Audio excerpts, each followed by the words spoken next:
Good morning, everybody. Special time that we're in now is just towards the end of Adar and just before the beginning of the new month, Nisan.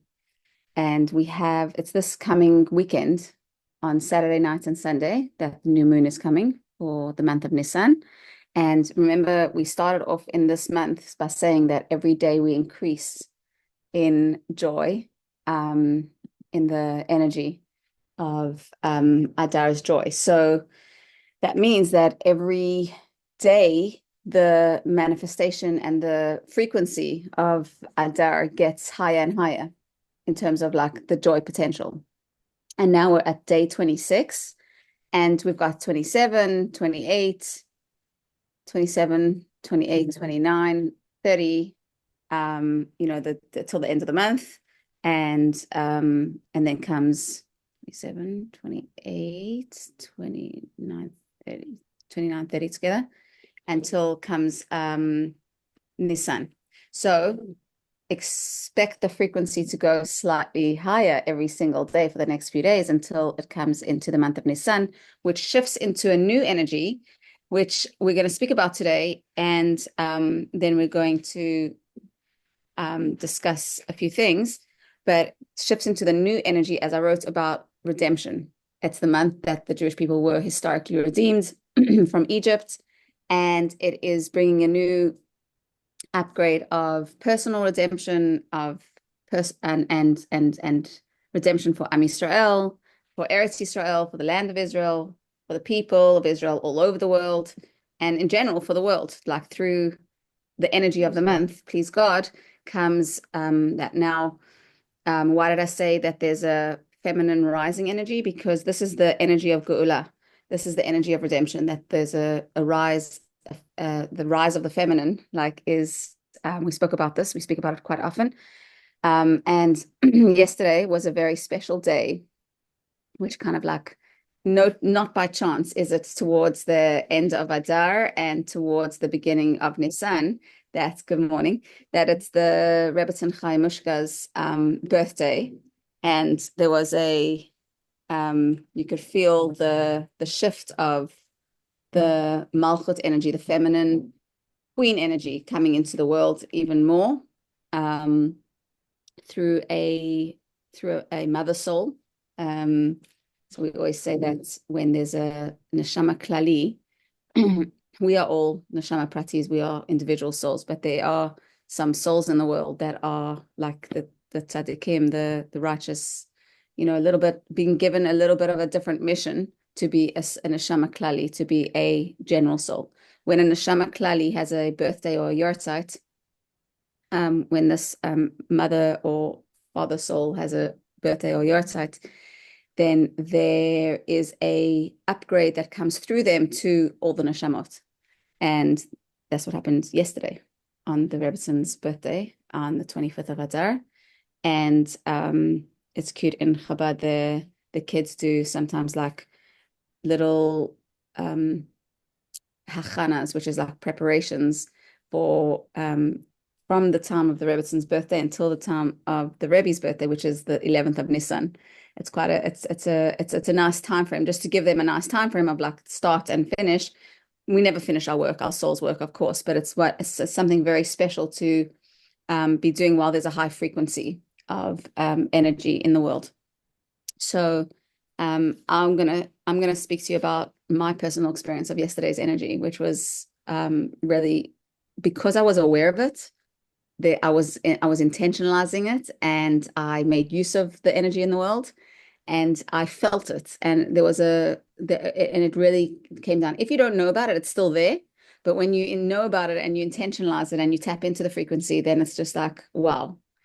And that's why at our soul talks, we kind of make ourselves aware of the energy of the month. Like right now, because we know there's this energy of Adar joy, and every day that it's rising, we have the power, like even when we have a bad day, even when we have a bad moment, we have the power to tap into that energy again and again, and to say, okay, wait, like I'm going through this, but wait, the energy is the energy of Adar. It's the energy of joy. And it kind of like, I'm not saying that we should always spiritually bypass, but like it can spiritually lift us like into, and then it physically as long as we're kind of aware, we don't, when I say spiritually bypass, like there's a positive of that. There sometimes could be a negative of if you're not aware of your physical state and you don't acknowledge it, it will come back and keep on like showing up for you because the body talks, and the body wants to be heard and acknowledged and like that book, The Body Keeps the Score. If we don't acknowledge the body, and I've learned this from my own, experience, if we just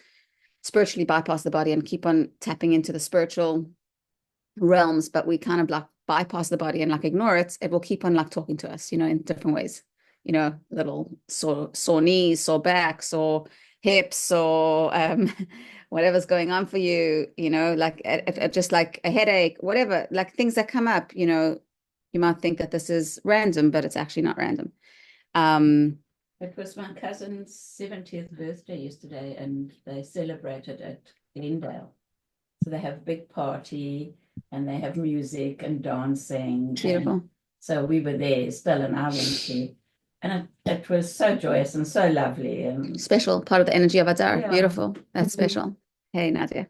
So, so we're busy saying that like the ultimate way is to be within body and soul, to be physically aware and spiritually aware, so that we're not just spiritually bypassing. And even though it has been a mode of my operation many, many years to like spiritually bypass and then just go into the tap into the energy of like, Hashem's energy, and then like kind of just push through what I'm going through or whatever. And now I'm realizing as we come closer and closer to the times of Mashiach, to the end of days, that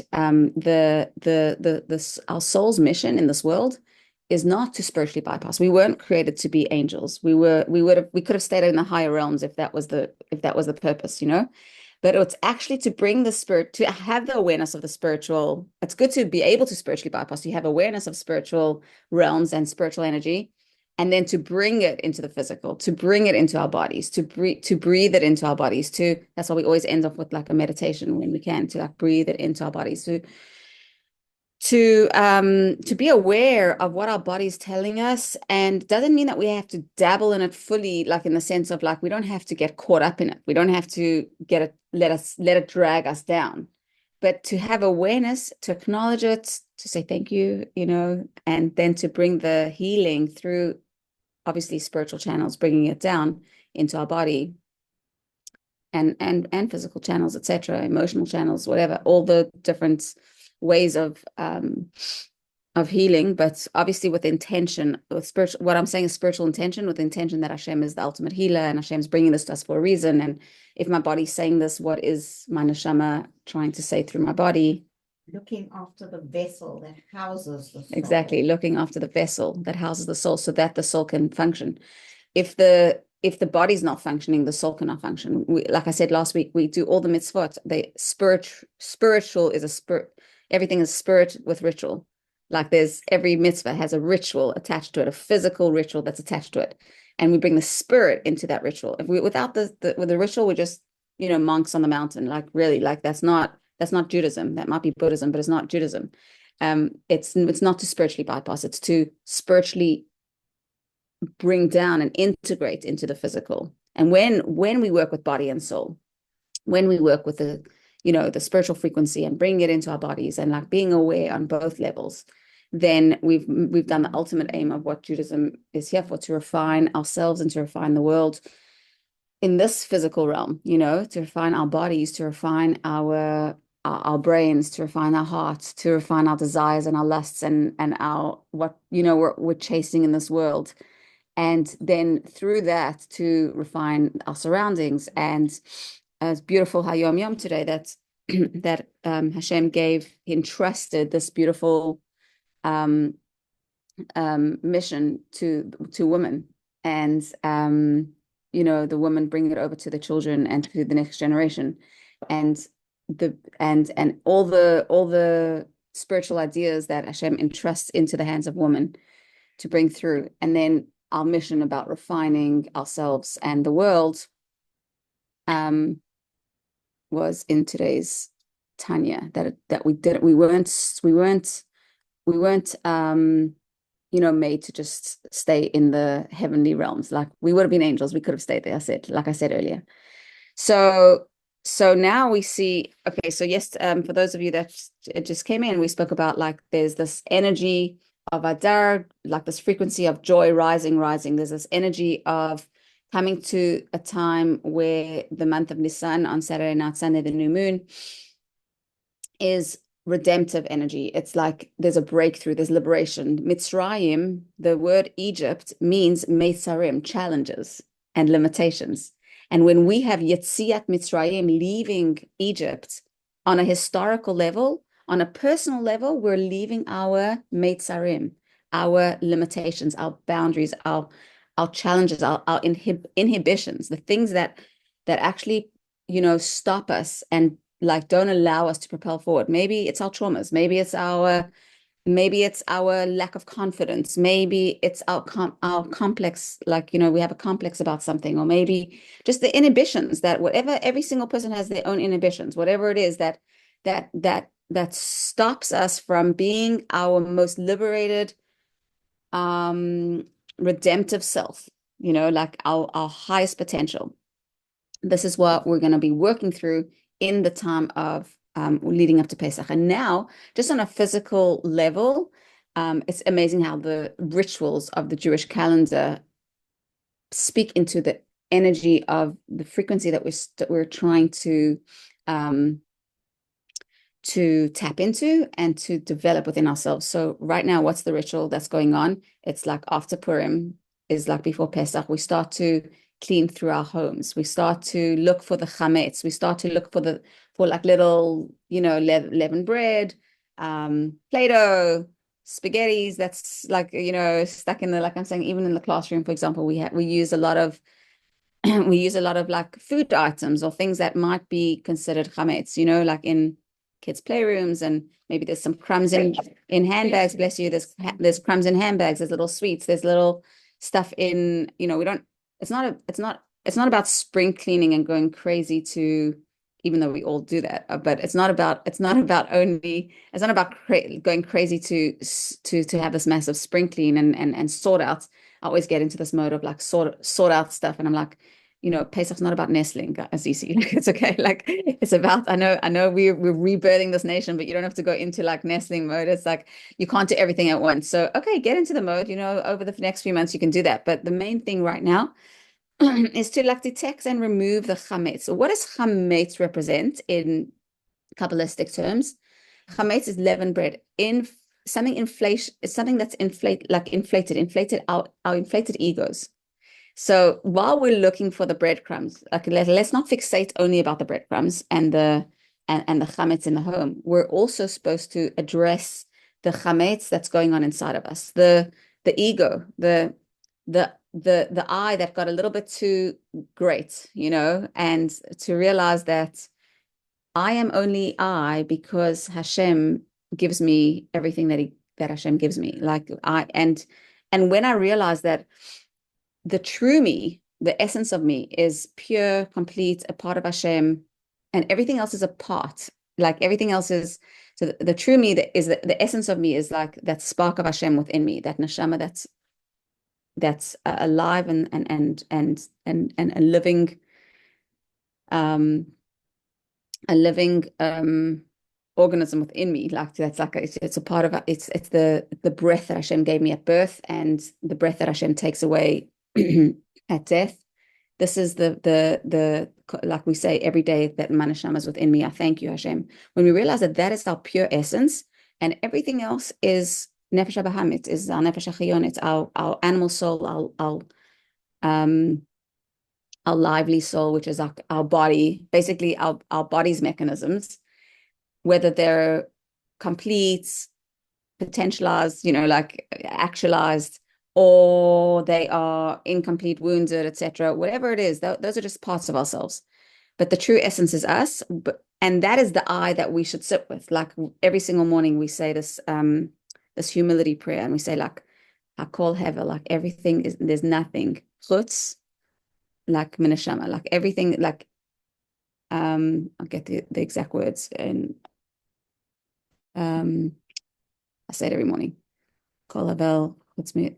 Do you want Neshama. to say it? Sorry. Whatever. So but I'll give you I'll paraphrase a few. That's Ein Od Milvado. There's nothing else besides for Hashem within me and within the world, right?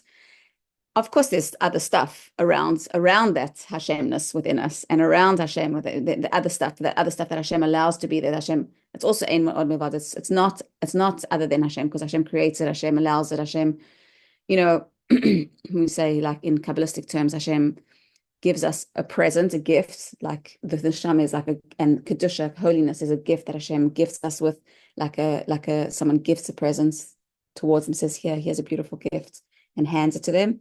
And Hashem has to create balance in the world, so he throws the klippa, the opposite of kedusha, the opposite of holiness, the opposite of what we want to like attach ourselves to, like almost like throws it behind, like creates it, so to speak, allows it to exist, but it's like, this is the balance of like our nefesh elokit, our godly soul, and our animal soul, the duality of the oneness. Why is the evil in the world? Because Zelu Umatzeh, Hashem created this and that. We have to have both in order to make freedom of choice, right? If we didn't have this yin and yang, if we didn't have this and that, always, there wasn't a duality, we wouldn't be able to make a choice. And the ultimate aim, okay, we can't dabble in something that is evil or something that is like impure, but the ultimate aim is like to take the stuff that is neutral in the world, that Hashem like just allowed to be, and to elevate that into godliness, into holiness. And that's our aim in this physical realm, like to take our bodies neutral, right? It could be used for pure good, and it could be used for pure bad, so our aim is to direct our brain, our thinking, our thoughts, to direct our words, to direct our actions, which are the garments of the soul. Thought, speech, and action are 3 garments of the soul, machshava, dibur, and maaseh. Direct our faculties in order to refine our body to be used for good. So going back to our mission here, coming into like prepping from Adar, so with joy, to be removing the chametz. So we're still in the month of Adar with joy, and this joy is not just ends at the month of Adar, like afterwards. It's enough to fill us for the whole year. Like, so in other words, we stay at that, we rise in the month of Adar, and we peak at the end of the month, and then obviously naturally, we have to be reminded of it, and we'll come back to Adar next year to start the process again, because we probably like tempered off a bit. But that joy level is possible now for the whole year, to take us on a ride it's almost like we've collected our ticket of joy for the year. Like that's what happens at the stations of the Jewish calendar, of the different, like the new moons. The new moon comes, gives us our gift, and says, here's a year's pass, like you're gonna have it for the year. And then the next year we get the upgrade of that gift, which is basically the old one expired, because it's like on a certain level, and the energy of the world like is upgraded yearly. So we need the new energy of like you always download you go iPhone like 12, 13, 14, like there's always an upgrade. Why? Because like the energy upgrades, so we always need a new year and a new energy, and etc. But you get that pass for the year. That there's not like, oh, Adar's over now, I can go back into depression. No, it's like your pass is going to be valid for the year, and now we're going to get a new pass from the new moon of Nisan, and it's the breakthrough. It's the breakthrough pass. It's like, here you have the ability to break through your limitations, through your challenges. So anything that is too big for you coming up this month, the new energy is bringing you the ability to break through. You don't even need DeMartini's breakthrough workshops. You don't need, these like, Tony Robbins and everyone, like the greatest self-development mentors in the world. Fantastic. But right now, this energy is available for every single person. You don't even have to pay for it. It's like, it's there. You just have to tap into it. You have to just be aware of it. And like, awareness is in the realm of possibility for everybody. It's just a choice. It's like, do I want to be aware of it? Do I want to bring it in? Do I want to tap into it? And now what are we doing with it? We're starting to, so we have this awareness of redemption. Now, how do we accomplish liberation within us? Well, we've got to clean up our chametz, our ego. We've got to say, like, something's blocking me. Why? And ego can face itself in two ways. Like most people think ego is arrogant, but it's not always arrogant. Sometimes it's very low self-esteem, and sometimes falsely humble, actually.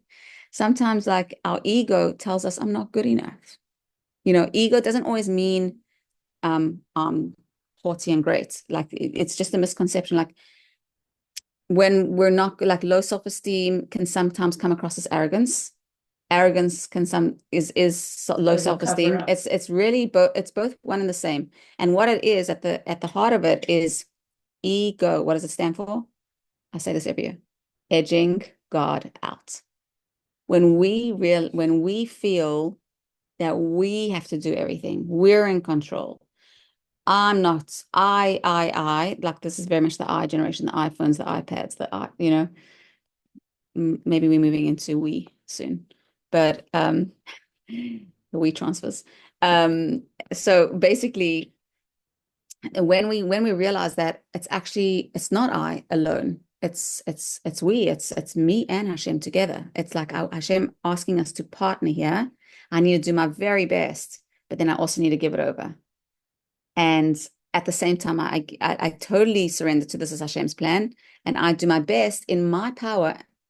There's a point where you don't have control on things, right? Like, you can do everything in your control to propel yourself forward. Let's say you're looking for a job, for example. Like, you can do everything. You wake up every morning, you pray about it, you put that CV out, you do what you can, you put you network, you try not to get despondent about it. You do everything in your power every day until the end of the day. And then you thank Hashem. Okay, I now trust you. I give it over to you. Like, I know that you can, if this is what you want for me, that you're going to do this, and the manifesting power is to believe that it's happening. And then after we start, so this is the weeks that we're going to start to remove the ego. Then when we start getting closer to Pesach, I'm going to start to talk about what bringing matzah is. It's like the bread of humility. So it's like, when our ego is like really like at bay, and it's like in a state of receiving from Hashem, then we get to eat the matzah, the bread of humility. And then then after Pesach, we're going to talk about how do we now integrate chametz back into our life with matzah. We've got the matzah ticket and we've got the chametz ticket, how we're bringing it all back and integrating it. And that's when we do our 7 weeks of self-development through the Sfirot from Pesach until Shavuot. And it's beautiful. Like, this is what we do every year, because every year we're a new person, and every year the world's a new world. So what I talk about every year is the same concept, but on a different frequency. Because we get upgraded every year. Like, I know, I feel for myself that I'm getting upgraded every year. Like, it's not just by chance that you get a year older every year. Do you know what I mean? Like, it's like the year older represents the new extra spiritual enlightenment that you got, or the extra physical, emotional understanding that you have, etc., of body and soul, So the same with the Jewish calendar. Every year is a new level of like that ticket, we have to revisit it. And it's such a beautiful thing, because we develop that way, and we get to revisit it, and we get to like go up on the spiral journey year by year by year, like being on the same place, but on a higher level. Exactly right. We always talk about that, like maybe we're on the same rung of the staircase, like different, but it's a different staircase. It was first year 1, year 2, year 3, you know what I mean? Now you're on like whatever year you're on a different staircase, So sometimes you feel like, wait, but I'm only on number 1. I'm not like the bottom of the staircase, but you're on staircase number 56, 46, 66, whatever, 76, 74, whatever you're on. Like, and by the way, you could, not necessarily is your age, I'm saying not present company excluded, but not necessarily is everybody's age their upgrade staircase. Like, sometimes you could be staying at, the Discovery has like this age for your health. And like, sometimes you could be 36, but be in like a 28-year-old body because you're like doing so well, or vice versa. Like, God forbid. So there are people who age, but don't upgrade because they don't allow themselves to upgrade, or they're not open to it, or they're refusing, they're stuck in their Mitzrayim, they're stuck in their Egypt, right? So it's about us like having that awareness that this is available to us, and then choosing to tap into it and choosing to actually step into our new shoes, which can be scary because, hey, comfort is always sometimes a little bit more comfortable. Like, where we are, getting out of our comfort zone is often not the first choice of humans. Um we're pretty habitual, like we're creatures of habit, like we don't like to move into the unknown sometimes, or the risks, or the new phases of life, and we have to take that little Lech Lecha, that little step out of our comfort zones, like that Hashem tells us. Every year we come to the parasha of Lech Lecha. That's also another time, or every year when we come to Yetziat Mitzrayim, leaving Egypt, and every single day, by the way, we actually supposed to say these words that we remember. It's a mitzvah to remember about, and that's why so much of our liturgy, like our prayers, is about leaving Egypt. Like, why? Because not just like what happened like 3,300 and however many years ago. It's about every day, my Egypt, your Egypt. What's your blockage today? What's your limitation today? What's your limiting thoughts? What's your limiting words? What are your limiting actions? And how are we going to break through? That's coming. This energy is coming this Saturday, not Sunday, this with the new moon of Nisan. And with that comes the rise of the feminine, because the end of days, it says that the Malchut, and I've spoken about this before, Malchut, the feminine energy, comes to the forefront. Hashem created a universe that was 6 millenniums masculine energy and the 7th millennium feminine energy.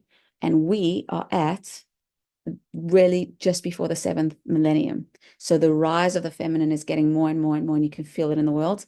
You hear it about it in the world.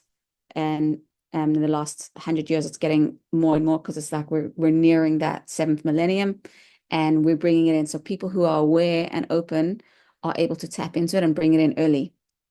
For example, on Shabbat, like the 6 days of the week is like a masculine energy, do and work and etc. And the 7th day we rest, and it's this feminine energy. We welcome Hashem in like in feminine terms. And obviously Hashem has both. We have both. We are both masculine and feminine within us, right? That's why there's so much gender mix up these days, because people don't realize like that we actually, of course we have both, but we tap into what is our, as much as possible, what is our God-given what is our God-given natural state. And men need to build up their masculine energy and their king energy, and women need to build up their queen energy. And often we're mixing the two, and women are being too strong and too, and I speak for myself, like 100%, like too on the mashpia end, like give the doers and the givers and the and making sure that, like, this corporate energy and it's and I'm not saying that women can't work. Of course women can work. We all working. You know what I'm saying? It's not you have to be a stay-at-home mom in order to be a woman. But sometimes we need to learn from the stay-at-home moms, if you're a working woman, and soften that masculine energy. I'm not saying don't go to the workplace, but I'm saying in the workplace be the the softened woman, instead of like this masculine energy. And the men need to man up and take initiative and and be quite like certain in their energy of being the mashpias, of being the givers, and the women being the receivers. That doesn't mean that we're always receiving and the man's always giving. Of course it's a dual system, but they're giving and a woman's receiving. And by the way, we have this obviously in our relationship with Hashem. This is all just also a parable in our relationship with Hashem. Like Hashem gives, we receive, but then we also initiate from below and we give back, because of that receptiveness, because of that, because of how much we're grateful for receiving. We initiate a reciprocal kind of give back. And but it's in a different dimension. Like, it's not thinking that we're in control. It's thinking that so the world has to shift. Generally, the world's shifting to a feminine state where we're all surrendering our ego to realize that we're not the ones controlling everything. Mm-hmm. So So if you understand that this is the era of Mashiach, what's redemption? Redemption is when there's complete surrender to the fact that we're not in control. Hashem is in control. And that doesn't mean that we don't do and we don't give. Of course we do. We partner with Hashem. But we partner with Hashem with a sense of humility and a sense of, hi Fazia, nice to see you. With a sense of we're partnering with Hashem with a sense of humility, a sense of gratitude. This is a very feminine energy, gratitude and humility that is a softening and brings a softening to ourselves, to the world. And through the woman, we bring it to our children. Through the woman, we bring it to our partners, to our husbands, to the men in the world. Like through the woman, we are bringing this energy of Mashiach, this energy of redemptive energy, this awakening of like, hey, we can let go control, let go, let God. That doesn't mean, and this is what sometimes people get it wrong, because they think let go, let God means, okay, I'll sit back and Hashem will do everything for me. No, you got to do everything in your working power. But there's a soft energy around that, because you know that Hashem has got this. And there's like an emunah and bitachon, there's a faith, there's a trusting, there's this beautiful soft energy around my doing that is a feminine kind of doing. It's very different than a masculine energy. And I'm not saying that men shouldn't have the same belief system. They 100% should. But it's just like this general energy that's coming to the world, and it comes through, and it says, just interestingly, and we're going to get to this like towards the time of Pesach, but it says that the women were the ones who caused the redemption to happen in the time of Yetziat Mitzrayim, the time of leaving Egypt, right? They knew it. They had the faith. They got those tambourines ready. They bought the music because they knew they're going to be dancing. They told their husbands when they were worn out, let's build the nation, let's continue. And Moses was born through that, right? So they bought those mirrors, those copper mirrors that we're talking about in these week's parashas, like in the Torah, that Hashem accepted the woman's mirrors so graciously and said to Moses, don't think that this was just seduction stuff. And like, it wasn't just like a physical immorality kind of thing, that the women were looking in the mirrors and in like bringing their husbands into intimacy through showing how beautiful they were. No, these mirrors of these women in Egypt were precious to me. Therefore, accept the women's donations of these mirrors, and we're going to make the kior out of them. We're going to make the copper basin that the kohanim, that the priests wash their hands and feet from these beautiful mirrors. Because Moses was hesitant. He was like, wait, this is like the work of the Yetzer Hara, our like natural human, like our body inclination of like the sex drive and intimacy, and Hashem said, no, it's all interconnected. You don't understand. Like if you do it with the pure intentions of being intimate, because Hashem, the energy of intimacy, because Hashem is our partner, and because Hashem wants us to continue despite our challenges and despite our tribulations, then I love this energy. I love intimacy. I love woman's energy and bringing this beautiful feminine spirit to her husband, to her partner, and bringing it to the world.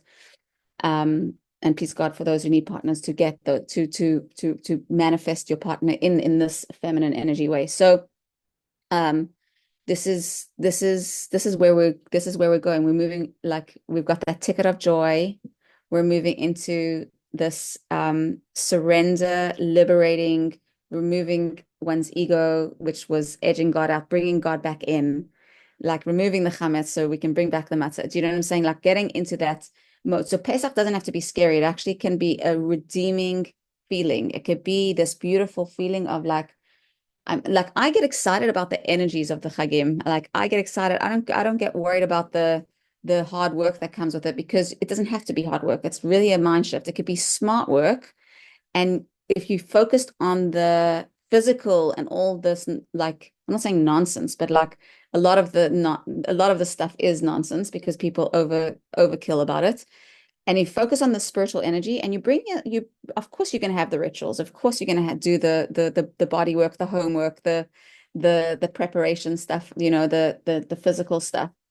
But you bringing in the spiritual energy, then you can get excited about it. And then it becomes a labor of love instead of a labor, it becomes and it doesn't feel like work. Like when you work on something that you love, you're like, okay, this is amazing. Like, so I'm excited for this energy. I'm just going to pause to get anyone to say comment or question before we move into our meditation in the last few minutes. Anyone? All right, you could also put it in the chat if you prefer. And so just get comfortable in your seats. We're going to bring this energy into our bodies so that we're not just spiritually bypassing in our brains and being cerebral about it. We bring it into our bodies. So just gently get into a comfortable position. Wherever you are, have just a moment to get present. Feet on the floor, hands on your thighs in an upward or downward position. Take a deep breath in. Gently closing your eyes in a deep breath out. And as you breathe out, just relax the body. And breathing in this like new energy. And just breathing out, relaxing the body further, the shoulders, the neck, the tummy, the sitting bones, the thighs, the calves. Just getting in a surrender position. You can even turn your hands upward in receiving mode from Hashem, if you'd like. And in for 4, and out for 6. And as we inhale, we're just bringing in this new feminine energy into our bodies. We're bringing in this new joy, this increased joy of Adar, and moving into this upgraded frequency of being able to break through that's coming into the world. Feminine breakthrough, guys, into redemption, into our own personal breakthroughs of whatever we need physically, emotionally, spiritually, tapping into Hashem's here. The Queen is in the palace in this month, and we're moving into Hashem lifting us out of our sorrows, lifting us out of our struggles, just breathing in that fresh new possibility. With a smile on our face to remind us of the joy, and breathing out any stuckness, any doubt, any stagnant energy that surrounds this idea.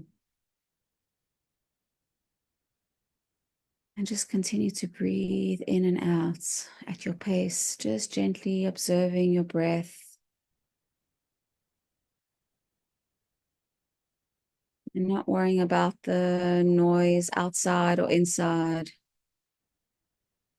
Just gently redirecting without judgments, with a soft feminine touch, back to your breath.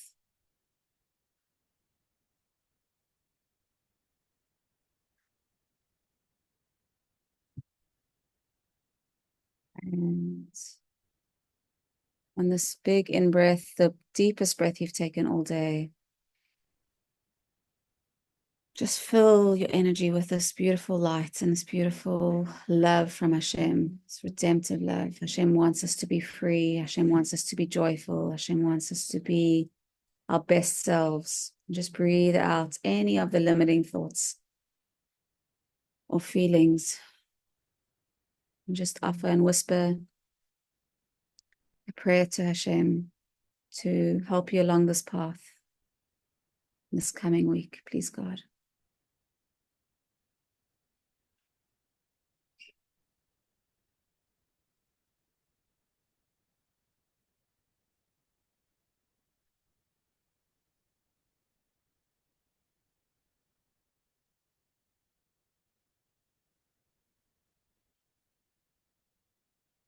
And thank you, Hashem.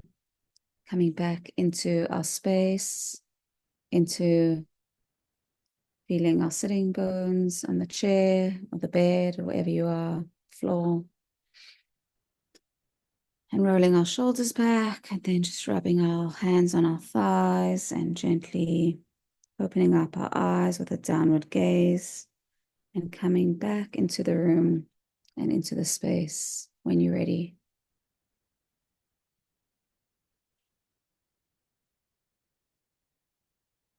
And just leaving with one nugget that you're taking forward. What is that came to you, or something that inspired you, something from within? Peace. Peace. Keep on keeping on. I had an image while I had my eyes closed of sorry, Hashem coming from behind and then wrapping around. Beautiful. And it's interesting because it wasn't from the front, it was from the back. So it's almost like, your back is where you feel vulnerable. So it's like I've got you kind of feeling. Big hug. Like Big a big holding. hug. Yeah. Beautiful. Thank you for sharing. Have a beautiful week, everybody. Anything else you could? Okay. Rosh Chodesh Tov, please God, Saturday night, Sunday, and this week Shabbat Mevarchim, the Shabbat that we bless the new month and the new moon. God bless. Take care.